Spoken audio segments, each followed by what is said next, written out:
सगळे लोक लॉनमध्ये एकत्र आले होते आणि पुन्हा एकदा सगळी मुलं मुली एका बाजूला बसून अंताक्षरीचा रंग जमवू लागली होती. पण सगळ्यांचं लक्ष आता एका गोष्टीवर होतं. कसं तरी त्यांच्या लाजऱ्या राजकुमार समरकडून गाणं गाऊन घ्यायचं. आणि लवकरच त्यांना ही संधी मिळाली. आता मुलांची गाण्याची पाळी होती. अंशुलाने हसत दिशाला काहीतरी इशारा केला. दिशा म्हणाली, आता समरजी गाणार तेव्हाच हा गेम पुढे जाईल. समर गोंधळून म्हणाला, पण मी कसं? दिशा म्हणाली, समर भाई, आता आम्हाला आणखीन वाट पाहायला लावू नका प्लीज. भजन, शेर, गझल काहीही ऐकवा, पण ऐकवा. समरने समोर बसलेल्या आयराकडे एक क्षणभर नजर टाकली. ती नजर फक्त दोनच जणांनी ओळखली, एक अंशुलाने आणि दुसरी स्वतः आयराने. आयरा थोडीशी गोंधळून गेली. मग समरने शांत स्थिर नजरेने शून्यात पाहत आपल्या खोल आवाजात दोन ओळी गुणगुणल्या. दूर कहीं जब दिन ढल जाए, सांझ की दुल्हन बदन चुराए, मेरे ख्यालों के आंगन में कोई सपनों के दीप जलाए. समरच्या कर्णमधुर आवाजाचा असा जादू झाला की काही क्षणासाठी सगळे त्यात हरवून गेले.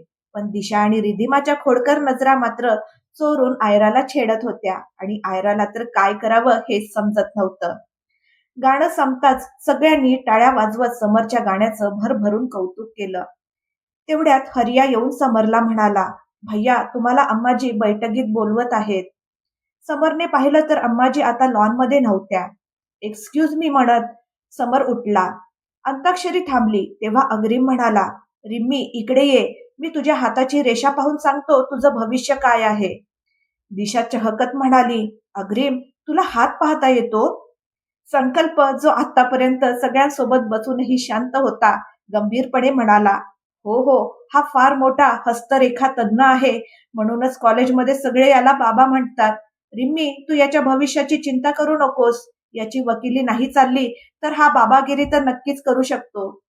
सगळ्यांच्या चेहऱ्यावर हसू उमटलं आणि रिधिमा लाजली. अग्रिम म्हणाला, साले साहेब, प्रत्येक ठिकाणी माझी बँड वाजवणं गरजेचं आहे का? कधीतरी माझ्या बोलण्याला सिरियसली घेत जा ना यार. संकल्प आपलं हसू दाबत हळूच म्हणाला, डिअर जिजाजी, मला तुझी बँड वाजवायची गरजच कुठे पडते. तू तर प्रत्येक ठिकाणी स्वतःची बँड वाजवून घ्यायला तयार उभा असतोस.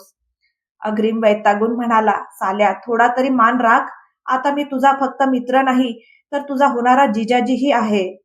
संकल्पने मोठ्या प्रेमाने त्याच्या गळ्यात हात टाकत म्हटलं, साल्या मानस तर राखतोय म्हणूनच तुला जिजाजी म्हणतोय.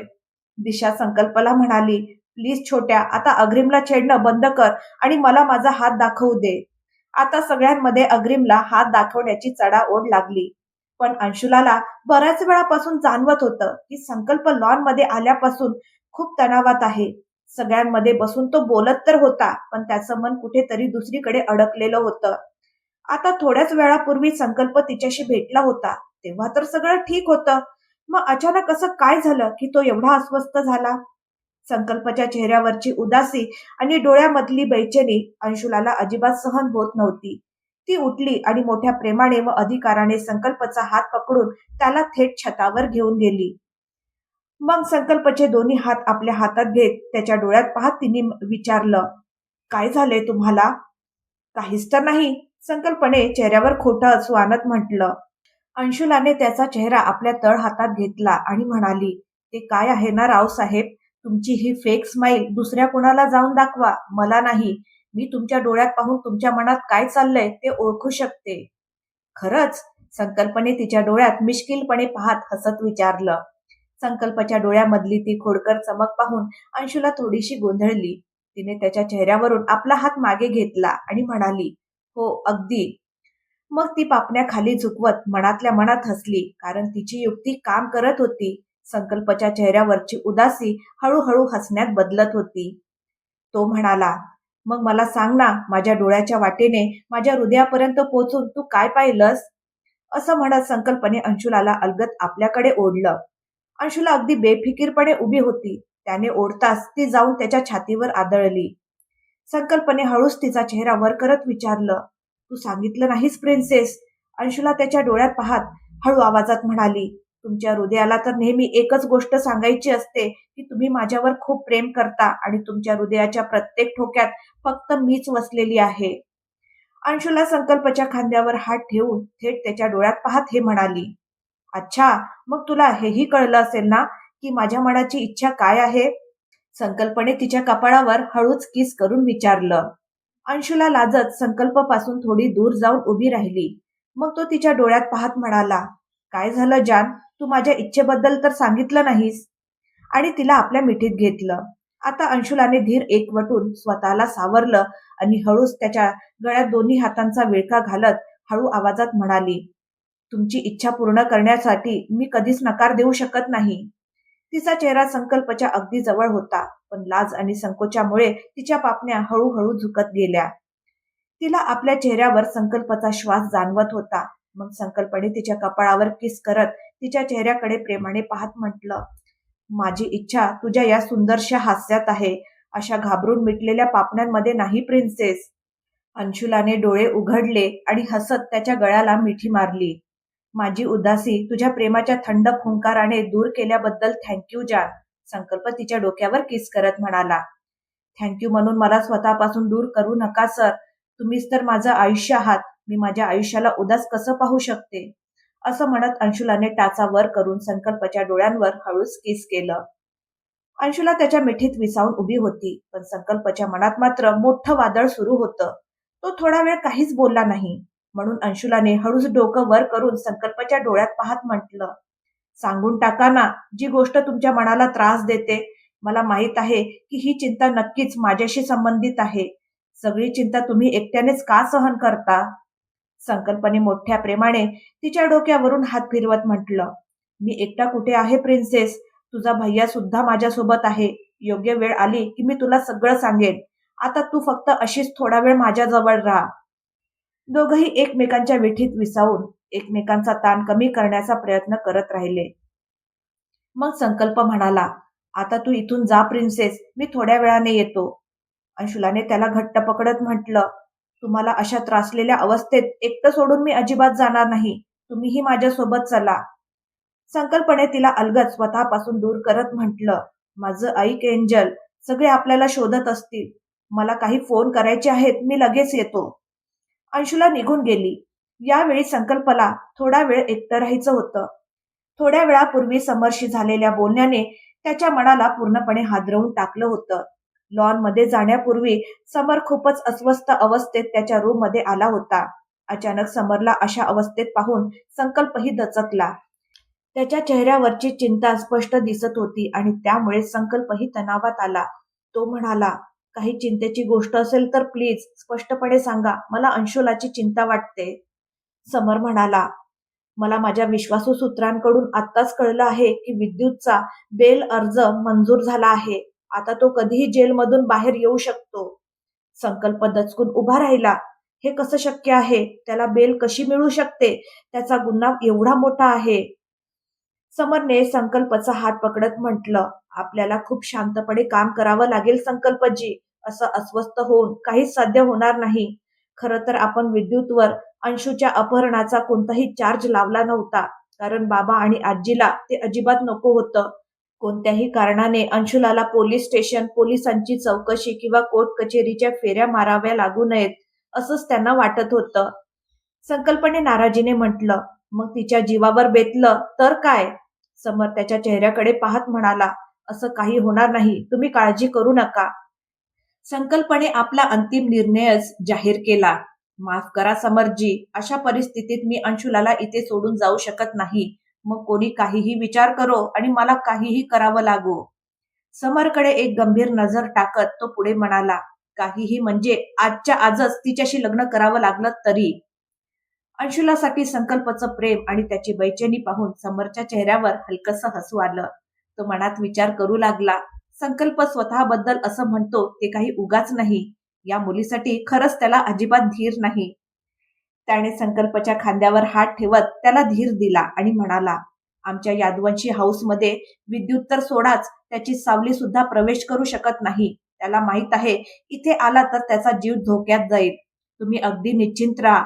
आपल्या घरात अंशुला पूर्णपणे सुरक्षित आहे." आता त्यांनी ठरवलं होतं की याबद्दल कमल, किशोरजी आणि अम्माजींना उद्या निवंतपणे सांगायचं आणि अंशुलाला किंवा इतर कुणालाही याची कानोकान खबर लागू द्यायची नाही. जे जसं चाललं आहे तसं शांतपणे चालू देऊया. आपण सगळ्यांना अडचणीत टाकू शकत नाही असं ठरलं आणि हीच गोष्ट संकल्पच्या मनाला पूर्णपणे हादरवून गेली होती. या समस्येचा तोडगा कसा काढायचा हेच त्याला समजत नव्हतं. सध्या तरी कोणताही कठोर निर्णय घेऊन त्याला सगळ्यांना त्रासात टाकायचं नव्हतं. थोड्या वेळाने संकल्प, अंशुला आणि समर तिघही पुन्हा सगळ्यांमध्ये येऊन बसले. आता अम्माजी सुद्धा येऊन सगळ्यांसोबत बसल्या. सगळ्यांकडे पाहत त्या म्हणाल्या, तुम्हा सगळ्यांसमोर हात जोडून एक विनंती करायची आहे. आता सगळ्यांच्या नजरा त्यांच्याकडे वळल्या. अम्माजी म्हणाल्या, आमच्या कुटुंबाबद्दल तुमच्यापासून काहीही लपलेलं नाही. तरीही तुम्ही आमच्या लेकीला तुमच्या घरची सून बनवण्याचा निर्णय घेतलात. त्यासाठी आम्ही आयुष्यभर तुमची ऋणी राहू. आता आमच्या मनात एक इच्छा निर्माण झाली आहे. ती तुमच्या समोर मांडत आहोत. यामध्ये कोणताही दबाव नाही. तुमची सहमती असेल तरच आपण ही गोष्ट पुढे नेऊ. सगळ्यांची उत्सुकता वाढली. शांती देवी म्हणाल्या, समरच्या लग्नासाठी आमच्या समाजातून खूप दबाव येत आहे. पण आम्ही समरचं लग्न अशाच मुलीशी करू जी आम्हाला चांगली माहीत असेल आणि जी आमच्या कुटुंबाबद्दल सगळं माहीत असूनही मनापासून आमच्या समरच्या आयुष्यात सहभागी होईल. अम्माजी बहुधा सगळ्यांच्या चेहऱ्यावरचे भाव वाचण्यासाठी थोड्या वेळ थांबल्या. मग म्हणाल्या, तुमच्या कुटुंबातील एक मुलगी मला खूप आवडली आहे. अगदी आमच्या अंशुलासारखीच आहे ती. आता उत्सुकता शिगेला पोहोचली होती.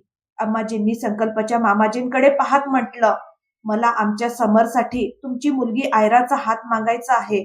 आमचा नातू तुम्हाला पसंत असेल तर तुमची संमती द्या. सगळे एकमेकांकडे पाहू लागले. आत्या आणि मामाजींच्या मनात तर आनंदाचे फटाके फुटत होते. आता तुम्हाला वाटत असेल की अम्माजीच्या डोक्यात अचानक ही गोष्ट कुठून आली, पण विशेष गोष्ट अशी आहे की यावेळी हा सगळा कांड करणारा संकल्प नव्हता, तर त्याची भोळी भाबडी गोळ अंशुला होती. हो, हे संपूर्ण कनेक्शन तिनेच जमवलं होतं. एकदा संधी मिळताच अंशुलाने संकल्पला आयराला समरच्या नावाने चिडवण्यामागचं कारण विचारलं होतं.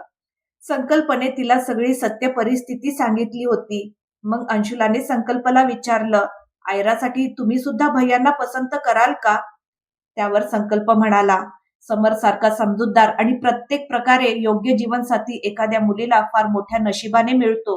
मग मला माझ्या बहिणीचं नातं समरजी सोबत का नको असेल? पण मला स्वतःहून बोलून कोणावरही दबाव आणायचा नाही. त्यानंतर आज सारनाथमध्ये फिरत असताना अंशुलाने समरला आपल्या जवळ बसवत विचारलं, भैया तुम्हाला आयरा कशी वाटते? समर दचकून तिच्याकडे पाहत म्हणाला, चांगली मुलगी आहे. ती संकल्पची बहीण आहे आणि राव विलाची मुलगी आहे. त्यामुळे समजूतदार आणि संस्कारी तर असणारच. पण अंशू, तू हे सगळं मला का विचारतेस? अंशुलाने भावाचा हात पकडत म्हटलं, भैया मी निघून गेल्यावर तुमची आणि आजीची काळजी घेणारं कुणीतरी असायला हवं ना, जे तुमच्या मनावर माझ्यासारखंच प्रेम करेल आणि तुम्हाला समजून घेईल. मी विचार करत होते, जर आयरासोबत तुमच्या लग्नाची गोष्ट केली तर? समर लगेच उठत म्हणाला, असं काही बोलू नकोस अंशू.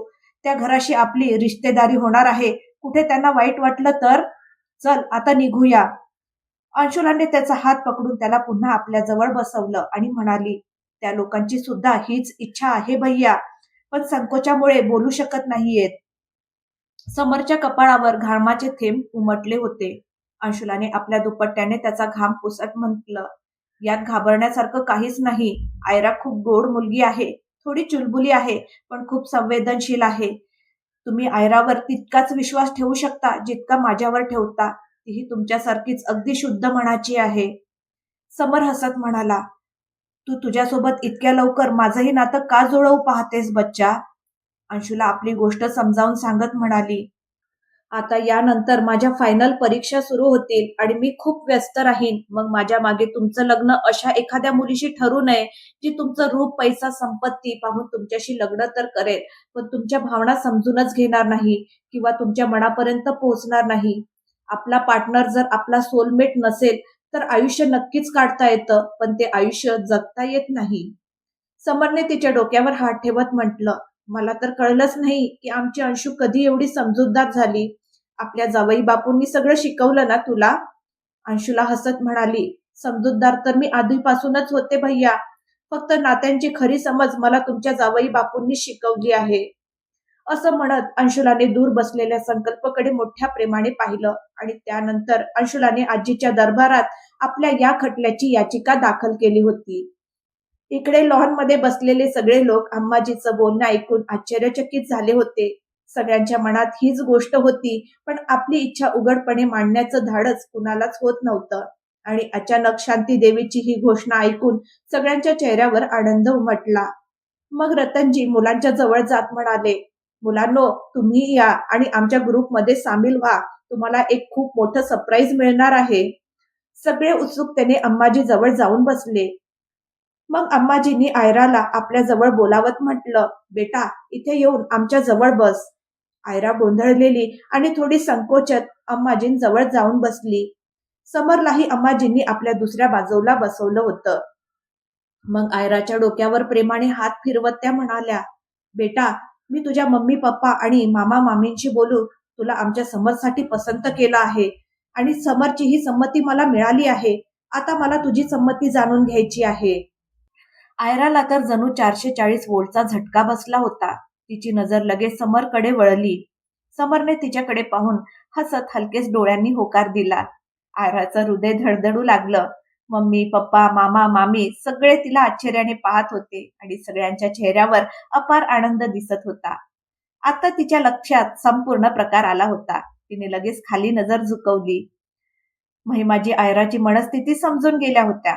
त्या पुढे येत म्हणाल्या, अम्माजी, आयरा आणि समर या दोघांना एकदा आपसात बोलून निर्णय घेऊन द्यायला काय हरकत आहे? शेवटी अंतिम निर्णय तर त्या दोघांचाच असणार आहे.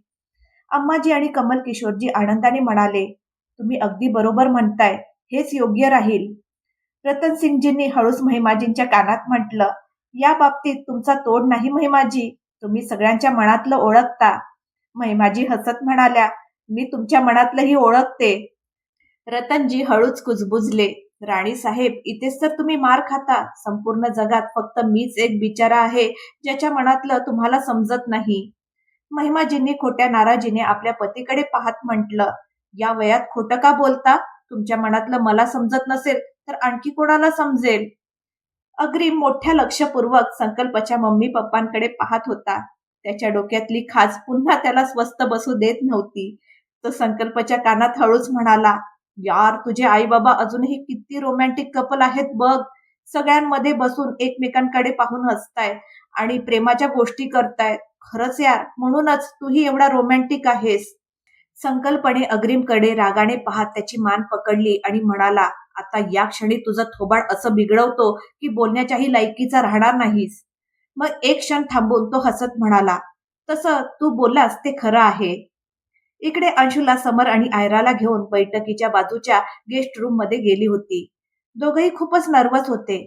अंशुलाने दोघांचे हात पकडत म्हटलं, रिलॅक्स, तुम्ही दोघं आधीपासून एकमेकांना ओळखता, मग एवढं घाबरण्याचं कारण काय?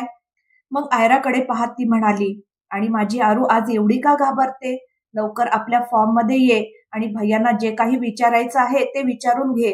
तुझे लाजरे राजकुमार आता तुझ्यापासून लाजणार नाही. आयरा हळूच हसू लागली. समर म्हणाला, अंशू, तू इथेच बस. अंशुलाने एक बोट वर करत म्हटलं, अजिबात नाही. प्रेमाची लढाई तुम्हाला स्वतःला जिंकावी लागेल. All the best. लवकर सुरू करा, जास्त वेळ नाही.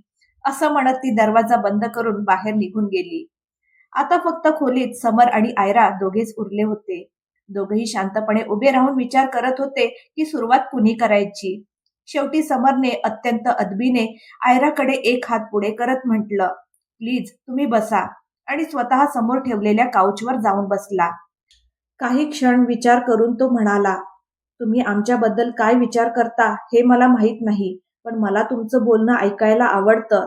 विशेषतः जेव्हा तुम्ही आमच्याशी काही बोलता तेव्हा. तुमचं ते निरागस हसणं मला खूप आवडतं. पण आमची एकट्याची पसंती नापसंती काही महत्वाची नाही. तुमची पसंती आमच्यासाठी त्याहून अधिक महत्वाची आहे.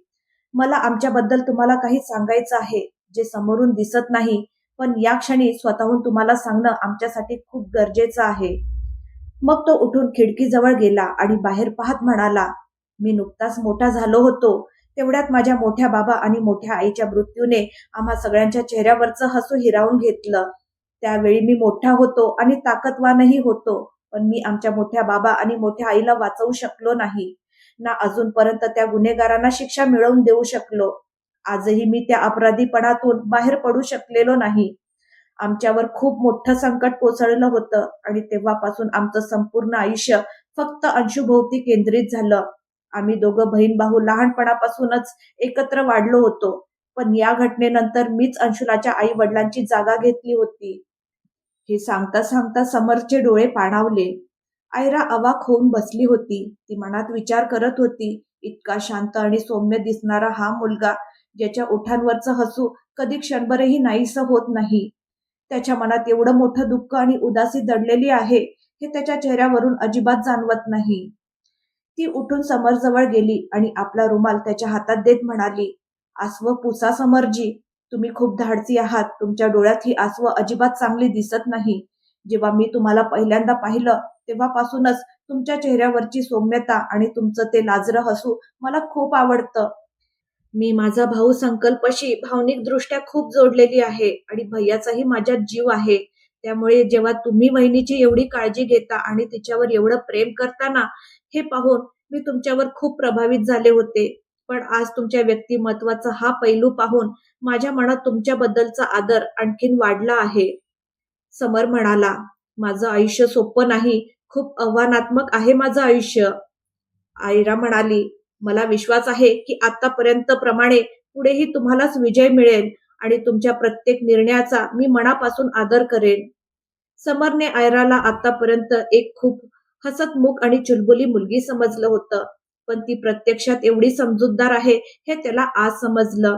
त्याने तिच्याकडे पाहिलं. आयराच्या चेहऱ्यावर कोणतीही चिंता नव्हती. ती अगदी निरागसपणे त्याच्याकडे पाहत होती. समर म्हणाला, "मला भीती वाटते की कुठे मी तुमचं आयुष्य कंटाळवाणं करून टाकू नये." आयराने हलक्याशा खोडकरपणे हसत म्हटलं, "माझ्यासोबत कोणीही कंटाळू शकत नाही." आता समर थोडा मोकळा झाला होता. तिच्या डोळ्यात पाहत तो म्हणाला, "मग काय, तुम्ही रोज आधीसारखं मला छेडत राहणार?" आयराने लाजून पापड्या खाली झुकवत म्हटलं, "सॉरी समरजी, ते तर मी फक्त." तिचा चेहरा लाजेने लाल झाला. समर तिची हतेली आपल्या हातात घेत म्हणाला, "मला तर माहीतच नव्हतं की तुम्हाला लाजताही येतं." समरने अशा प्रकारे तिचा हात पकडल्याचा परिणाम सतत हसणाऱ्या खिदळणाऱ्या आयरावर असा झाला की आता ना तिच्या पापण्या होत होत्या, ना तिची जीभ साथ देत होती. समर हळूच म्हणाला, "फक्त एक गोष्ट स्पष्टपणे सांगा प्लीज. तुम्ही मला इतकं का छेडायचात? मी पाहिलंय की तुमचे जिजाजी अखिल आणि अग्रीम सुद्धा तिथे असायचे आणि त्यांच्यासोबतही तुमचं हसणं मस्करीचं नातं आहे. पण तुम्ही त्यांना काही म्हणत नव्हतात. मग मलाच का? आता मला खरंच हे जाणून घ्यायचं आहे, कारण मी दिल्लीहून आल्यापासून या प्रश्नाने मला खूप त्रास दिला आहे." आयरा लगेच म्हणाली, "मग तुम्ही मला आधी का नाही विचारलं? मी तर आज किल्ल्याच्या छतावर तुमच्याजवळ आले होते तुमच्याशी बोलायला." मग थोडी उदास होत ती म्हणाली, "पण तुम्ही तर नदीचा विस्तार पाहण्यातच व्यस्त होतात." समर हसत तिच्या डोक्यावर हात ठेवत म्हणाला, "संकल्पमुळे तुमच्याशी माझं जे नातं तयार झालं आहे, त्याला मी घाबरत होतो. माझ्या भूतकाळाला आणि माझ्या वर्तमान परिस्थितीला घाबरत होतो." आयराने त्याच्या हातावर आपला दुसरा हात ठेवत विचारलं, "आणि आता? आता काय वाटतं तुम्हाला?" समर म्हणाला, "नक्की सांगेन, पण आधी प्रश्न मी विचारला आहे, त्यामुळे उत्तरही आधी तुम्हालाच द्यावं लागेल. तुम्ही मलाच का छेडायचात?" आयराने नजर खाली करत म्हटलं, "माहीत नाही." समरने तिच्या डोक्यावर हलकेच हात ठेवत म्हटलं, "जेव्हा मन होईल तेव्हा सांगून द्या, मी वाट पाहीन." तेवढ्यात अंशुला आत येत म्हणाली, "आता भेटण्याची वेळ संपली आहे. आता बाहेर तुम्हा दोघांची पेशी आहे." मग दोघांच्या चेहऱ्यावरचं समाधानाचं हसू पाहून ती म्हणाली, "भैया आणि वहिनी, तुम्ही दोघं तर सगळ्यात फास्ट निघालात. एवढ्या लवकर?" आयराने हळूच अंशुलाच्या कमरेला चिमटा काढत म्हटलं, "खूप उडतेस वहिनी तू. नंतर भेट, मग सांगते तुला." समर आणि आयरा बाहेर येऊन अम्माजी जवळ बसले. रतनजी म्हणाले, तर सांगा. आम्ही सगळे तुमच्या निर्णयाची मोठ्या आतुरतेने वाट पाहत आहोत." समरने हळूच म्हटलं, "आजी, मी तर आयरासाठी आधीपासूनच आपली संमती दिली होती. ती मला पसंत आहे." शांती देवीने आयराला विचारलं, "बेटी, तुझा काय निर्णय आहे?"